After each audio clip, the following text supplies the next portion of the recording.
এবং আমার একটা বক্তব্যকে বিকৃত করে উপস্থাপন করা হয়েছে। আমি বলেছি যে যারা ইসলামের পক্ষে ভোট দিবে না তাদের ঈমান থাকার কোনো সুযোগ নাই।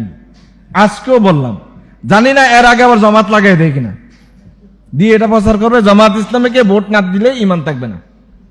আমি বললাম যারা ইসলামের পক্ষে ভোট দেয় না অথচ মুসলমান, তার ঈমান থাকার কোনো সুযোগ নাই।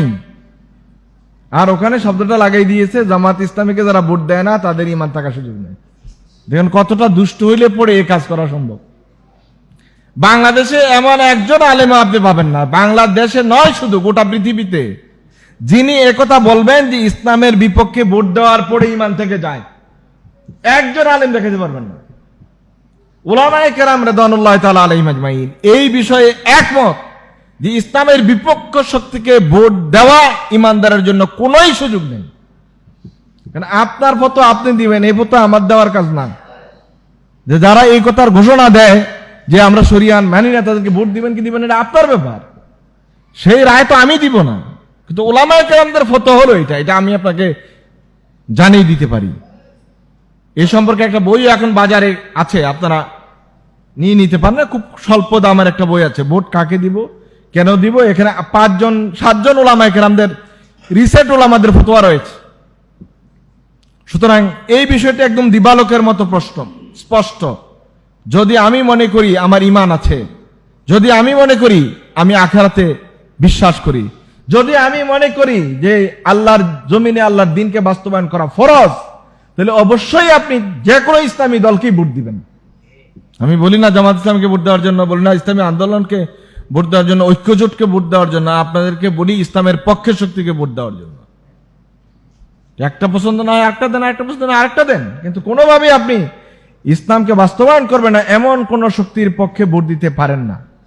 কারণ ভোট মানে হলো মতামত, আপনার রায়। এই রায় নিয়ে যদি কেউ ক্ষমতায় বসে জোর করে, জুলুম করে, অন্যায় করে, অত্যাচার করে, মানুষের হক মারে, সব অপরাধের মধ্যেই কিন্তু আপনি যুক্ত। কারণ আপনি তাকে সেখানে বসিয়েছেন, আপনি যেহেতু তাকে রায় দিয়েছেন, করার ক্ষমতা দিয়েছেন, তাই সে করতে পারছে। যদি রায় না দিতেন, ক্ষমতা না দিতেন, সেটা করতে পারতো না। সুতরাং আপনি এই অন্যায়ের ভাগীদার। আদ-দাল্লু আলাল খায়রে কাফাইলিহি, যে কল্যাণ কাজের সহযোগিতা করে সে ওই করে যা সওয়াব পায়, খালি সহযোগিতাকারী ওই পরিমাণ সওয়াব পায়। তারপর অন্যায় কাজের জন্য যদি সহযোগিতা করেন, তো অন্যায় কাজকারী যে পরিমাণ গুনাহ নিবে, ওই পরিমাণ গুনাহ কিন্তু আপনার আমলনামায় আবার যোগ হতে থাকবে। সুতরাং বুঝে শুনে ভোট দিবেন। আপনি কি আপনার ঈমান বাঁচাবেন নাকি আপনার ঈমানকে ধ্বংস করবেন, এই সিদ্ধান্ত তো আপনার। ঈমান অর্থ শুধু এটাই নয় যে নামাজ পড়া, রোজা রাখা, হজ করা, যাকাত দেওয়া। আল্লাহর দ্বীনকে বাস্তবায়নের জন্য কোনো চেষ্টাই করবেন না, দ্বীনের গোড়া যারা কাটবে তাদেরকে ভোট দিবেন, এই নামাজের কি অর্থ? এই রোজার কি অর্থ? এই যাকাতের কি অর্থ?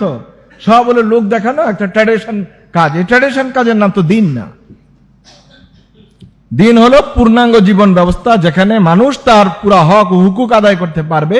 ওই ব্যবস্থাপনায় যারা অংশগ্রহণ করবে, ওয়াদা করে, তাদেরকে আপনি মত দিবেন, তাদের মতের বাইরে মত দেওয়ার কোনো সুযোগ নেই।